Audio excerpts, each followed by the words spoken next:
ഇരുമ്പൻ പുളി കൊണ്ട് സ്വാദിഷ്ടമായൊരു അച്ചാറുണ്ടാക്കിയാലോ? എങ്ങനെയെന്ന് നോക്കാം. അതിനായി ചീനിച്ചട്ടിയിൽ ആവശ്യത്തിന് വെളിച്ചെണ്ണ എടുക്കാം. വെളിച്ചെണ്ണ ചൂടായി വരുമ്പോൾ കടുക് ഇടാം. കടുക് പൊട്ടി വരുമ്പോൾ അടുത്തതായി വറ്റൽ മുളകും കറിവേപ്പിലയും ഇതിലേക്ക് ചേർക്കാം. ഇതെല്ലാം നന്നായി ഒന്ന് മൂപ്പിച്ചെടുക്കണം. മൂപ്പിച്ചെടുത്ത ശേഷം നമുക്ക് ചെറുതായി അരിഞ്ഞു വെച്ചിരിക്കുന്ന വെളുത്തുള്ളി ഇതിലേക്ക് ചേർക്കാം. വെളുത്തുള്ളി നന്നായി മൂത്ത് വരണം. അതുവരെ ഇത് നന്നായി ഇളക്കിക്കൊണ്ടിരിക്കാം.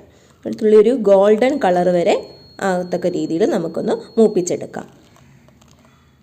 ഇവയെല്ലാം എണ്ണയിൽ കിടന്ന് നല്ലൊരു ഗോൾഡൻ കളറാകുന്നത് വരെ മൂപ്പിച്ചതിനു ശേഷം നമുക്ക് ആവശ്യമായ മുളക് പൊടി, മഞ്ഞൾപ്പൊടി എന്നിവ ഇതിനോടൊപ്പം ചേർക്കാം.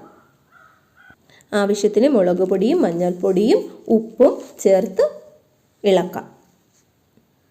മൂത്ത് വരുമ്പോൾ നമുക്ക് തീ ഓഫ് ചെയ്ത് അതിലേക്ക് ഉണക്കി വെച്ചിരിക്കുന്ന ഇരുമ്പൻ പുളി ഇതിലേക്ക് ചേർത്ത് ഇളക്കാം. ഞാൻ വെള്ളം ഒന്നും ചേർക്കുന്നില്ല, എണ്ണയിൽ തന്നെയാണിത് കൂട്ടിയിളക്കി എടുക്കുന്നത്. ഇത് കൂടുതൽ കാലം കേടുവരാതെ സൂക്ഷിക്കാൻ കഴിയും. എല്ലാവരും ട്രൈ ചെയ്ത് നോക്കുക. Thank you.